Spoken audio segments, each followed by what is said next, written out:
Kozhikode strong room തുറന്ന സംഭവത്തിൽ അട്ടിമറി സംശയിക്കുന്നതായി ആവർത്തിച്ച് UDF. പേരാമ്പ്രയിലെ റിട്ടേണിംഗ് ഓഫീസറെ പുറത്താക്കണമെന്ന് കോൺഗ്രസ് നേതാക്കൾ പറഞ്ഞു. വോട്ടെണ്ണൽ യന്ത്രങ്ങൾ സൂക്ഷിച്ച സ്ഥലത്തെ റൂം തുറക്കുന്ന ദൃശ്യം പുറത്തു വന്നിരുന്നു.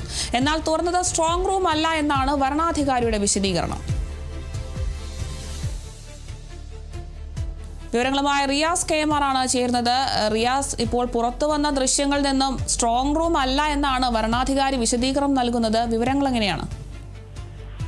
പേരാമ്പ്ര റിട്ടേണിംഗ് ഓഫീസറാണ് ഇങ്ങനെ ഒരു വിശദീകരണം നൽകുന്നത്. ഇതിൽ ഒരുപക്ഷെ ആരോപണ വിധേയനായിട്ടുള്ളതും പേരാമ്പ്ര റിട്ടേണിംഗ് ഓഫീസർ തന്നെയാണ് എന്നുള്ളതാണ് ഏറെ ശ്രദ്ധേയം.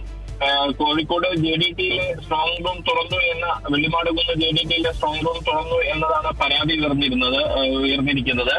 ഇതിൽ അട്ടിമറി സംശയിക്കുന്നുണ്ടെന്നാണ് UDF വ്യക്തമാക്കുന്നത്. ഇത് സാധൂകരിക്കുന്ന രീതിയിലുള്ള ദൃശ്യങ്ങളും കോൺഗ്രസ് നേതൃത്വം നേരത്തെ പുറത്തുവിട്ടിരുന്നു.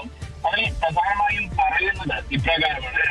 രണ്ട് തരത്തിലുള്ള വിശദീകരണങ്ങളാണ് ഇക്കാര്യത്തിൽ. അതായത് UDF പറയുന്നത്, സാധാരണ ഇത്തരത്തിൽ ഒരു സ്ട്രോങ് റൂമായി നിൽക്കുന്ന ആ ക്യാമ്പസിനകത്തേക്ക് കേരള പോലീസ് ഉദ്യോഗസ്ഥർക്ക് പ്രവേശനം ഉണ്ടാവാറില്ല. സാധാരണ അത്തരം സുരക്ഷാ ചുമതല കേന്ദ്ര സേനയുടെ ഭാഗത്തു നിന്നാണ് ഉണ്ടാകാറുള്ളത് എന്ന് വിശദീകരിക്കുന്നു. അത് വസ്തുതയുമാണ്. പക്ഷേ ഇവിടെ ഈ JDTയിലെ സ്ട്രോങ് റൂം പരിസരത്തും ഒപ്പം തന്നെ ഈ തുറന്ന വിവാദമായ റൂമിനകത്തും മുഴുവനും കേരള പോലീസിന്റെ ഉദ്യോഗസ്ഥരെയും ഒപ്പം സംസ്ഥാന സർക്കാർ ജീവനക്കാരെ അടക്കം കണ്ടു എന്നുള്ളതാണ് പറയുന്നത്. അതുകൊണ്ട് തന്നെ പേരാമ്പ്ര റിട്ടേണിംഗ് ഓഫീസർ കാണിച്ചത് ഗുരുതരമായ ചട്ടലംഘനമാണ്, വീഴ്ചയാണ്. അതുകൊണ്ട് പേരാമ്പ്ര റിട്ടേണിംഗ് ഓഫീസറെ പുറത്താക്കണമെന്നാണ് UDF നേതൃത്വം ആവശ്യപ്പെടുന്നത്. സ്ട്രോങ് റൂമിന് പുറത്തെ റൂം തുറന്നതിൽ തെരഞ്ഞെടുപ്പ് അട്ടിമറി സാധ്യതയുണ്ടെന്ന് അവർ ആരോപിക്കുന്നുണ്ട്. മെറ്റീരിയലുകൾ സൂക്ഷിക്കുന്ന മുറിയാണ് തുറന്നത് എന്ന് ഈ പേരാമ്പ്രയിലെ റിട്ടേണിംഗ് ഓഫീസർ നേരത്തെ മാധ്യമങ്ങൾക്ക് നൽകിയ വിശദീകരണക്കുറിപ്പിൽ വ്യക്തമാക്കിയിരുന്നു. പക്ഷേ മെറ്റീരിയൽ അങ്ങനെ സ്ട്രോങ് റൂമിനടുത്തുള്ള മുറിയിൽ സൂക്ഷിക്കാൻ പറ്റുമോ എന്നുള്ളതെല്ലാം തന്നെ തെരഞ്ഞെടുപ്പ് കമ്മീഷനാണ് വിശദീകരിക്കേണ്ടത്. കേന്ദ്രസേനയ്ക്ക് മാത്രം പ്രവേശനമുള്ള സ്ഥലത്ത് സംസ്ഥാന സർക്കാർ ജീവനക്കാരും കേരള പോലീസും കയറി. അതുകൊണ്ട് ഉദ്യോഗസ്ഥർക്കെതിരെ നടപടി വേണം എന്നുള്ളതാണ് നേതാക്കൾ ആവശ്യപ്പെടുന്നത്. ഇന്ന് രാവിലെ 8 മണിക്ക് മാത്രമാണ് ഇങ്ങനെയൊരു മുറി തുറക്കുന്ന വിവരം സ്ഥാനാർത്ഥിയെ തന്നെ അറിയിച്ചതെന്ന് പേരാമ്പ്ര മണ്ഡലം UDF സ്ഥാനാർത്ഥി ഫാത്തിമ തഹ്ലിയ വ്യക്തമാക്കുന്നു. രേഖാമൂലം നൽകണമെന്ന് താൻ ആവശ്യപ്പെട്ടിരുന്നു. 11 മണിയായപ്പോൾ താനൊരു പ്രതിനിധിയെ അയച്ചിരുന്നു. തൊട്ടു പിന്നാലെയാണ് റൂം തുറക്കണമെന്നാവശ്യപ്പെട്ടുള്ള റിട്ടേണിംഗ് ഓഫീസറുടെ മെയിൽ ലഭിച്ചത്. താൻ അവിടെ എത്തുമ്പോഴേക്കും മുറി തുറന്ന നിലയിലാണ് കണ്ടത് എന്നുള്ളതും ഫാത്തിമ തഹ്ലിയ ആരോപിക്കുന്നുണ്ട്. എന്നാൽ ഈ ആരോപണങ്ങൾക്ക് നൽകുന്ന ഒരു വിശദീകരണം പ്രധാനമായിട്ടും ഈ അധികൃതരുടെ ഭാഗത്തുനിന്ന് ഈ ആരോപണ വിധേയനായിട്ടുള്ള പേരാമ്പ്ര റിട്ടേണിംഗ് ഓഫീസർ വിശദീകരിക്കുന്നത് JDTയിലെ സ്ട്രോങ് റൂം തുറന്നു എന്ന രീതിയിൽ വരുന്ന പ്രചരണം തെറ്റാണ് എന്ന് അദ്ദേഹം അറിയിക്കുന്നു. തെരഞ്ഞെടുപ്പുമായി ബന്ധപ്പെട്ട് എൻകോർ സോഫ്റ്റ്വെയറിലെ വിവരങ്ങൾ അപ്ഡേറ്റ് ചെയ്യുന്നതിനായാണ് പേരാമ്പ്ര മണ്ഡലത്തിലെ പോളിംഗ് രേഖകൾ സൂക്ഷിച്ച സീൽ ചെയ്യാത്ത മുറി സ്ഥാനാർത്ഥികളുടെ ഏജന്റുമാരുടെ സാന്നിധ്യത്തിൽ തുറന്നത് എന്ന് അദ്ദേഹം പറയുന്നുണ്ട്. സ്ഥാനാർത്ഥികളുടെ ഏജന്റുമാർ എന്ന് പറയുമ്പോൾ LDFന്റെയും UDFന്റെയും സ്ഥാനാർത്ഥികളുടെ ഏജന്റുമാർ മാത്രമാണ് ആ സമയത്ത് ഉണ്ടായിരുന്നത്. നിരവധി സ്ഥാനാർത്ഥികൾ മത്സരിച്ച, സ്വതന്ത്രരിൽ ഉൾപ്പെടെ മത്സരിച്ച ഒരു നിയോജക മണ്ഡലം കൂടിയാണ് പേരാമ്പ്ര. അവരുടെ ആരുടെയും ഏജന്റുമാർ അവിടെ ഈ സമയത്ത് ഉണ്ടായിരുന്നില്ല എന്നുള്ളത് ഒരുപക്ഷെ ഈ റിട്ടേണിംഗ് ഓഫീസറുടെ പ്രവൃത്തിയിൽ ദുരൂഹത വർദ്ധിപ്പിക്കുന്ന ഒരു കാര്യമാണ്.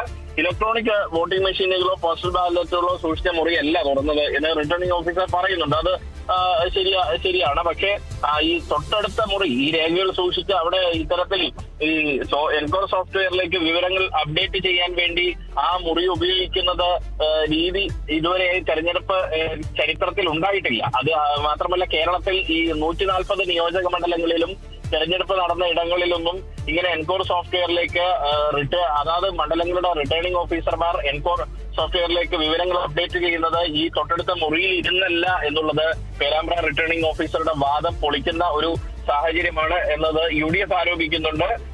സാധാരണ അങ്ങനെ ഉണ്ടാവാറില്ലാത്ത ഒരു കാര്യവുമാണ്. മറ്റ് 139 നിയോജക മണ്ഡലങ്ങളിലും അങ്ങനെയല്ല സംഭവിച്ചത്.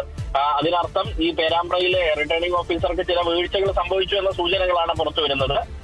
അതുകൊണ്ട് തന്നെ ഇതിൽ UDF പറയും പോലെ ഒരു തെരഞ്ഞെടുപ്പ് അട്ടിമറി ഉണ്ടാകുമോ എന്നുള്ളത് പിന്നീട് പരിശോധിക്കപ്പെടേണ്ട ഒരു കാര്യമാണ്. പക്ഷെ അതിനപ്പുറത്തേക്ക് ഈ സാങ്കേതികമായി ചെയ്യേണ്ടുന്ന കാര്യം ഈ ഉദ്യോഗസ്ഥൻ നടപ്പാക്കേണ്ടിയിരുന്നതിന് ചില വീഴ്ചകൾ സംഭവിച്ചു. ആ വീഴ്ചയാണ് ഇപ്പോൾ പൊതുവെ വലിയൊരു വിവാദമായി വരുന്നത് എന്ന തരത്തിലുള്ള സൂചനകൾ പുറത്തു വരുന്നു. ഇനി UDF നേതൃത്വം ജില്ലാ കളക്ടർ, അതായത് ജില്ലാ വരണാധികാരി കൂടിയായിട്ടുള്ള ജില്ലാ കളക്ടർക്ക് ഇത് സംബന്ധിച്ച് പരാതി നൽകുന്നുണ്ട്. നേരത്തെ അവർ കളക്ടറെ കാണാൻ കളക്ടറേറ്റിൽ എത്തിയെങ്കിലും കളക്ടർ ആ സമയത്ത് സ്ഥലത്തില്ല എന്ന വിവരമാണ് ലഭിച്ചത്. അതുകൊണ്ട് കളക്ടർക്ക് ഇനി പരാതി മെയിൽ ചെയ്യും. ആ മെയിൽ ചെയ്തതിനു ശേഷം ആയിരിക്കും UDF തുടർ നടപടികളുമായി മുന്നോട്ട് പോവുക എന്നാണ് പറയുന്നത്. ശരി, വ്യക്തമാണ്. കോഴിക്കോട് സ്ട്രോങ് റൂം തുറന്ന സംഭവം വലിയ വിവാദമാവുകയാണ്. അട്ടിമറി സംശയിക്കുന്നതായി തന്നെ ആവർത്തിക്കുകയാണ് ഇപ്പോഴും UDF. എന്തായാലും പേരാമ്പ്രയിലെ റിട്ടേണിംഗ് ഓഫീസറെ പുറത്താക്കണമെന്നാണ് കോൺഗ്രസ് നേതാക്കൾ പറയുന്നത്. വോട്ടെണ്ണൽ യന്ത്രങ്ങൾ സൂക്ഷിച്ച സ്ഥലത്തെ റൂം തുറക്കുന്ന ദൃശ്യം പുറത്തു വന്നിരുന്നു. പക്ഷേ തുറന്നത് സ്ട്രോങ് റൂം അല്ല എന്നാണ് ഇപ്പോൾ വരണാധികാരി വിശദീകരണം നൽകുന്നത്. കൂടുതൽ വിവരങ്ങൾ നൽകിയത് റിയാസ് KM ആണ്.